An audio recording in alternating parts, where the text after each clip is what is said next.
Alright, well, what is up YouTube? HPJ here. Quick video for you guys. And while I did one for Yusei, well, it's only fair that I did one for Akiza and I do one for Crow.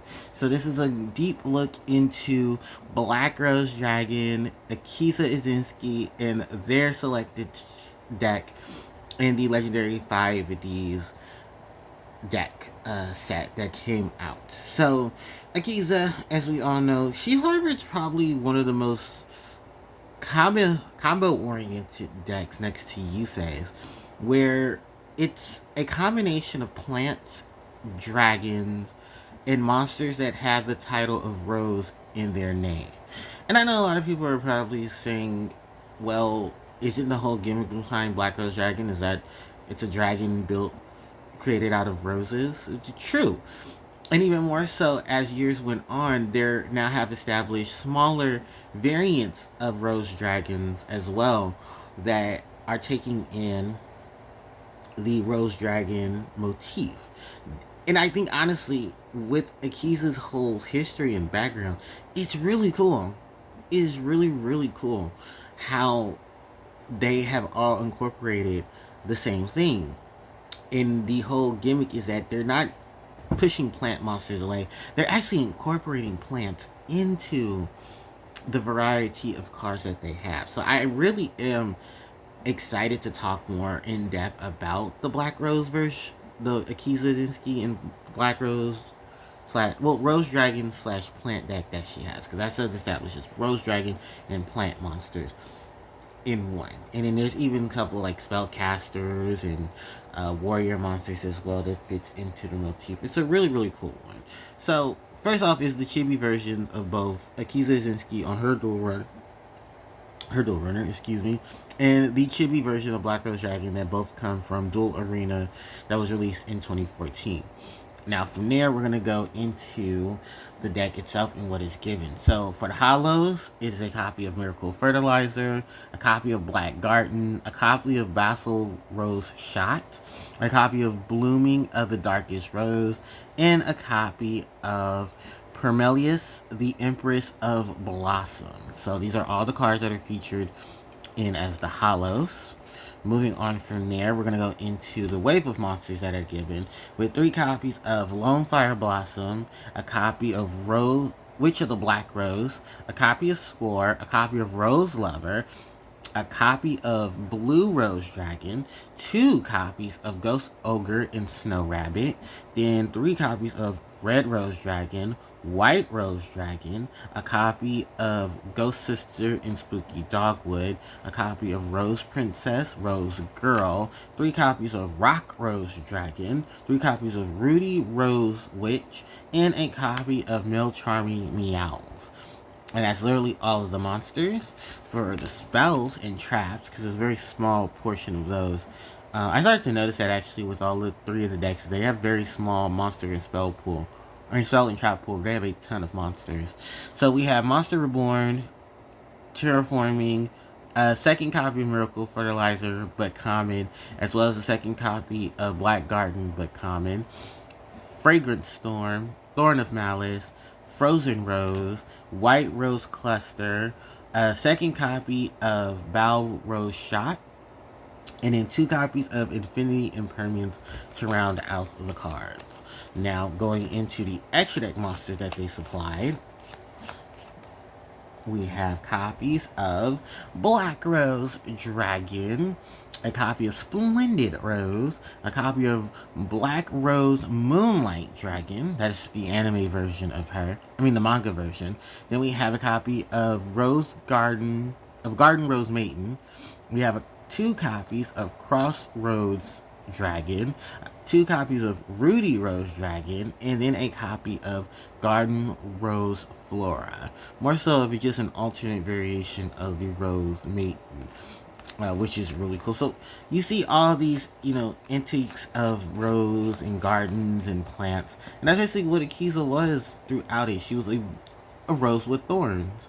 And I love how they play that up so well in the anime, of how Akiza is a psychic. She has this ability of psychic powers. She can turn her monsters real, and then just the chaos that ensues in the duel can easily happen because of her. And she starts to learn how to control her psychic powers once we realize all the crazy things and shenanigans that go on that unfortunately happen because of how she is. The Arcadia movement basically used and abused psychics and those who they thought had psychic powers, only to toss those away and end up either killing them or moving into a different facility, in which they were never seen by their families again. Akiza was the star of the show because she had probably the most powerful adorations of psychic powers. And she was basically being used by Sayer to basically try to take over Domino City, exposing things that were not meant to be truly exposed. And when he got exposed, it was basically the end of the Arcadia movement at that point. And Akiza got to live her life the way she wanted, not only being free from the Arcadia movement, but going back to school and being able to become a doctor as she always wanted to be. Not to mention, she did end up becoming part of the Grand Team scheme during the World Grand Prix, helping them get all the way to the finals, and then them winning the finals as well, and then of course saving the world and all of that jazz too. So we're gonna start off with just the hollows themselves. First off, Miracle Fertilizer reprint. Let's go. Ultra rare, not too bad there with it. Such summon a plant monster, and I believe this card is destroyed. The such summon. If a monster starts summoned by this card leaves the field, then you destroy it. It's one of those just quickly get a monster onto the board once per turn type of situations, which isn't bad. It's a really good effect, and it really does help out with getting plants onto the board. That's why they put two of them in here. Black Garden, Akiza's signature field spell, creates a token every time a monster is summoned to the opposite side of the field. So if you such a monster, your opponent gets a token. If you special summon a monster. If your opponent special summon a monster, you get a token. 800 attack and defense, level 1 plant type monster. A level 2 plant type monster with 800 attack and defense. And then the attack remains even if this card leaves the field. Now the thing about this card and why people love this card is that its ability that you can target one monster in your graveyard whose attack is equal to the number of plant type monsters that are on the field destroyed by this card, as to many plant type monsters as possible on the field, and then such to summon that monster target. So basically this is able to help you get monsters onto the board. The crazy thing about this card is that this card has a history behind it in an FTK that, funny enough, didn't have anything really to do with most of the plants. It was more so Harpies that introduced this, as it was a Harpie Dancer FTK strategy that abused Black Garden, the ability of summoning multiple monsters, filling the board with rose tokens, and then basically swapping out the field spells to go get other monsters, and basically set up for Bombardment Phoenix. When it comes to Akiza, she basically just used these plants as ways of summoning her Blackrose Dragon to the board and taking advantage of the tokens themselves and crashing out against her opponent. We have Bloom of the Rose Shot. Not too bad of a quick play spell, but it corresponds with the Rose Dragons themselves, where you can summon a Rose Dragon monster from your hand or graveyard in defense position. Then if this card is destroyed, you can target one Black Rose Dragon or one other monster mentioned in it and banish it. Oh, that mentions it, and then banish it from the graveyard to special summon. Banish this card. I'm sorry, I'm reading this card incorrectly. I'm sorry, because I have never really actually paid any attention to this card. So it's a special summon of a Rose Dragon monster from your hand or grave in defense position. If the set card is destroyed, you can target one of your Black Rose Dragon or one monster that mentions it that is banished or in your graveyard and special summon it. So it's basically just easy to just bring out Blackrose Dragon, and then you can do all the crazy shenanigans and such something with it. Bloom of the Darkest Rose is up next, and it just summons more rose tokens to the board, which is just another token generator. You're pretty much generating tokens when it comes to a lot of the Black Rose cards. Whether it's token summoning or plant summoning or getting the Rose Dragons out. And that's what Bloom of the Darkest Rose is doing, where it's basically helping you create more Bloom tokens. I'm sorry, Rose tokens. onto the field in defense position, and then their combined attack. Sorry, it's another card I have to read. But basically, it helps you get a Blackrose Dragon or a plant monster to your monster zone. You banish it, and then you place this card at the bottom of your deck. And then during the next standby phase, that banished monster will return. But it's just tokens, fam. And that's really much what it is. And then this is new monster. This is Perlemius, the Empress of Blooms. She's able to gain 400 attack for each plant monster you control except for this card. And during your main phase, just on a level 5 or higher plant monster from your hand or graveyard into this position except for a copy of her. And that you can only use each effect of this monster's name once per turn. So it's not bad. It's actually pretty good. A level 7 that can special summon plant monsters. Gigaplant, I believe, is level 6, right? So you can synchro using Gigaplant to summon this. And then on top of that, bringing back Gigaplant and then using stuff like Supervise. She's actually really good in like a more constructed Supervise deck, maybe for Genesis format, if people want to take it around. Because she's a late release, unfortunately, she cannot be used in, older formats that want to use newer stuff. Sadly enough, so yeah, no dipping her into Edison, no dipping her into Hat format, but Genesis probably will love her because she'll give the synergy with Gigaplant. From there, those are the hollows, and then we just can rush right through all the reprinted cards here, which unfortunately are in weird order because I put them in weird order. So first off, our Lone Fire Blossoms. We love Lone Fire. Lone Fire has always been that plant monster, being able to pop itself to summon copies of itself, and then pop itself again, and then just basically fill up the graveyard with plants, summon more plants, be used to be such a summon, and then pop itself to summon more plants. It's literally part of the reason why Gigavice was such a popular deck, and why a lot of other plant decks just love using Lone Fire, because it's just such a really good and resourceful monster. Next up, we switch to the Blackrose, and keying to the motif of spellcasters that support plants. And she's actually pretty good in a deck known as Gallus FTK, where this monster helps you just fish out cards that are on top of the deck. And if they happen to be a monster, she'll blow up, that's fine. But at least you won't have to deal with the card that's on top of that isn't a monster card. Which is funny because you shouldn't be running spells in Gallus anyway.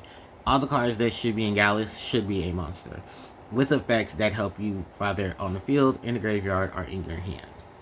I don't know why later iterations wanted to throw spells in there, but please don't, because that does kill the motif of the deck.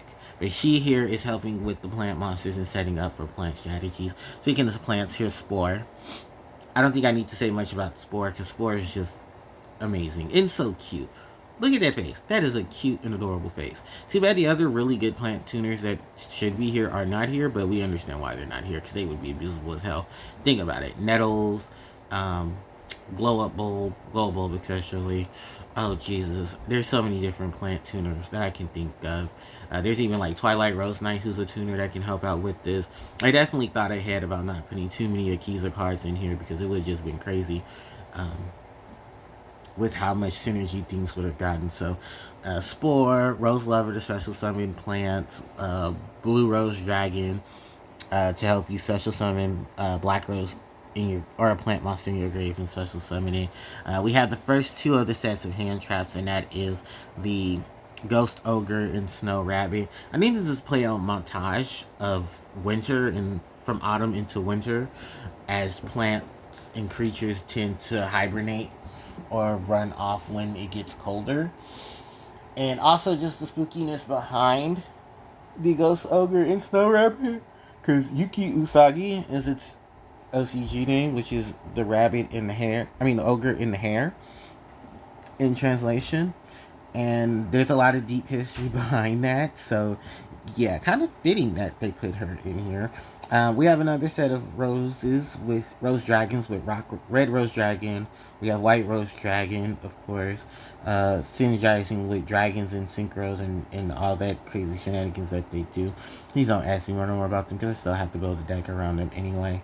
We have the other hand trap choice, and that is Ghost Sister and Spooky Dogwood. This is funny enough itself because if you know the history about this, then you know that there's a reason why that little girl herself is a ghost. And so is that, well, the dog is a ghost and she's mourning that dog, by the way. And the cherry blossoms that are behind her as a symbol of nature. You know, the lost and the reborn and the rebirth and such. Plant Princess, Rose Princess, Rose Girl, of course. Rose Dragon, which got a lot of use as well with all these dragon essential cards. The Rudy Rose Dragon. I mean, Rudy Rose Witch, of course, as more modern support. And then the Melcharmy's Meows. Now, some people are going to say, why is Melcharmy's Meows here? Not because it's just standard reprint, but let's also just put that out there, too. Um, there are cats that run in forests. Beast monsters live in forests. Beasts, ogres, all types of stuff. So it really just fits the montage of plants and nature and all those things attached to it. So shout outs to Yu-Gi-Oh! For keeping a motif to Miss Akiza Izinski. Fun fact, Akiza Izinski's VA is the same VA as My Valentine. Yeah, Erica Shorter is Akiza Izinski, in the English dub of Yu-Gi-Oh! 5D. She's also been the most recent and current VA for My Valentine. Then we just got a standard array of spells and shots to support. We have Monster Reborn, Terraforming the Search for Black Garden, or the other field spell that we'll mention. Second copies of Fertilizer and Black Garden. Fragrant Storm, of course, to help with destroy a plant, draw a card. If it's a plant, draw again.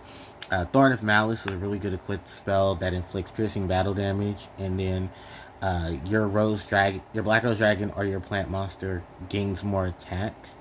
Oh no, you gain 600 attack, but your opponent's monster will lose 600 attack. And if it's like one of those monsters that is immune to battle destruction, this is a really good card to poke them with. Frozen Rose, more synergizing with plants, and then this is the other field spell you can search for, the white rose cluster, which helps you get a rose dragon or a plant monster. While you control no monsters in the field, you set something from your hand. And then during the draw phase, before you draw, you can declare one card type, a spell, trap, or a monster. Will top card of your deck, and if you do declare type, then for the rest of the turn, even if this card leaves the field, level 7 or higher synchro monsters you control will gain 1,000 points. So, and then just another copy of Rose Shot. And then, of course, Imperm, just to be a reprint of Imperm, because just why not? I think almost every deck in this legendary deck has Imperm in it, and it's bananas. Alright, then from there, we do have the extra deck with a copy of Blackrose Dragon, of course, Ace Monster.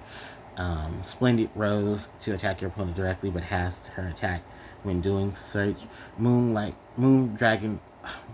Black Rose Moon Dragon bounces cards. Special Summoner with Rose Maiden. More special summoning with with Crossroads Dragon. Ruby Rose Dragon. Oh, I hate that name, Rudy Rose Dragon. It's such an ugly name, but it's such a beautiful monster. And it gets very much beautifully used. And then the Rose Flora to just add on to it. I love her artwork, actually. It looks like she's more of a well-defined, or more of a premiumist of the Rose Maiden. Which I believe in the OCG, she was super ultra in one of the sets. So shout out to her being here. My final thoughts on this deck, very cumulative to Miss Akiza Izinski. I love the fact that they included aspects of both plants, rose dragons, and then cards synergizing with the two. Probably still one of my favorites out of it, but we still have one more deck to look at, and that is, of course, Crow Hogan and his Black Wings, which I cannot wait to look at, because, of course, Winged Beast. So, definitely advise picking these up. If you want the reprints, get them. If you want to play the actual decks, go ahead, do that. Play them with your friends. Try testing some things out if you want a more competitive variant of it, and just enjoy playing Yu-Gi-Oh! With that said and done, thanks everyone for watching. I really do appreciate it. Like, comment, share, subscribe, all those good things. Socials are in the description box below. And of course, HCJ will catch you next time. So, HCJ signing out. Take care.